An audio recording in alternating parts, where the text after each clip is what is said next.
কিরে বেটা চাষার পো, টাকা ধার নেওয়ার সময় তো নিতে পেরেছ, আর দেওয়ার সময় এবার মেয়েটা ঠ্যাং ভেঙে দি। না কর্তা, ও মনটি করবেন না, আমার বাড়িতে ছেলে মেয়ে বউ সব ভেসে যাবে। কর্তা, কর্তা মশাই, একটু আমাকে দয়া করুন।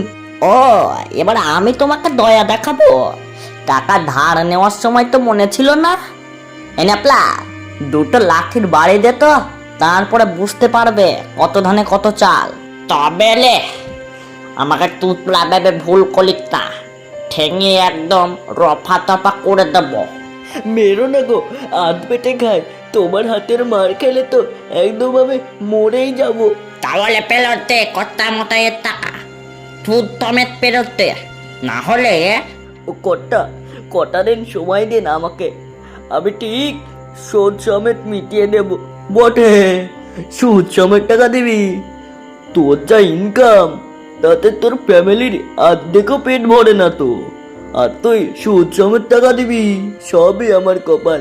কি সুন্দর ফসল উঠেছিল, আর কিছুদিন থাকলে কি সুন্দর সোনার ফসল উঠতো, এই বন্যা এসে সব ভাসিয়ে নিয়ে গেল।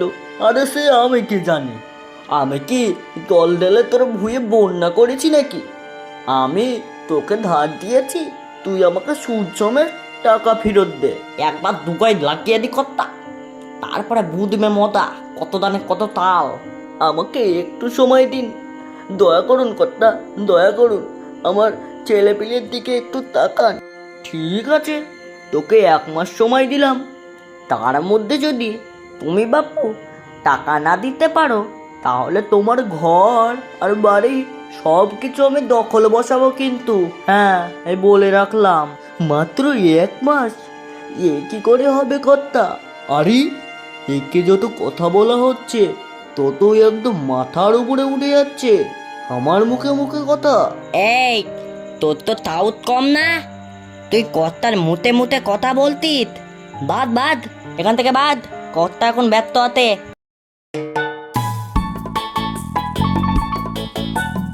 মাস্টার মশাই, ও মাস্টার মশাই, বাড়িতে কি আছেন? কে? আরে, যদু নাকি? তোমার মেয়েকে বললাম পড়তে আসতে, তোমার মেয়ে তো আর আসলো না।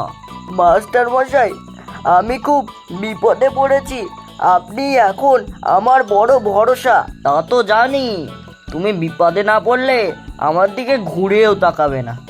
তা বলো শুনি, কি বিপদ, যদিও বা হেল্প করতে পারি। আর বলবেন না মাস্টার মশাই, আপনি তো বুঝতেই পারছেন, গরিবের সংসার আর কি করে চলবে বলেন, আর চাষের জন্য অনেক টাকাই লাগে, আপনি তো জানেনই। আর ওই একমাত্র মহাজনই আছে আমাদেরকে ধার দেবে, সেটাই তো ভুল করো তোমরা। এখন ব্যাংক থেকে লোন দেয়, সেখানে তোমরা খাতা খোলাও না কেন? আগে আমি মুখ্য সূক্ষ্ম মানুষ, আপনি তো বোঝেনি, আর ওখানটায় অনেক সইপত্র করতে হয়, আর আমি তো সেটা পারবো না, সেই জন্য চেষ্টাও করে দেখিনি, আর হয়ও না।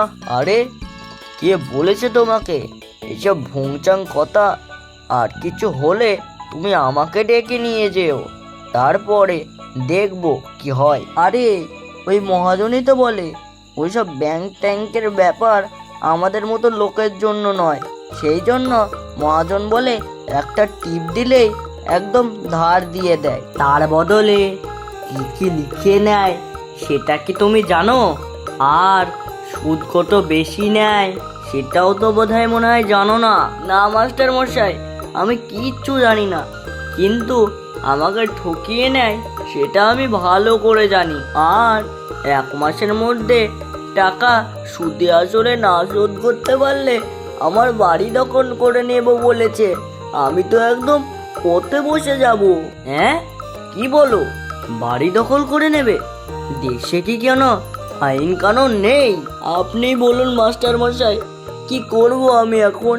আচ্ছা, তুমি যাও এখন, বন্যার জল নেমে গেলে একটু চাষবাসের উপযুক্ত করো, কৃষিপত্তরের লোকজন আসবে, তাদের পরামর্শ নেবে, কোন ফসল আগে বনবে তারা বলে দেবে, বন্যার জল নেমে গেলে কোন চাষ করতে হয়, বুঝলে? এখন যাও এখন। আচ্ছা আচ্ছা, খুব ভালো করে মনে থাকবে। আগে মহাজনের হাত থেকে তো ভালো করে নিস্তার পাই,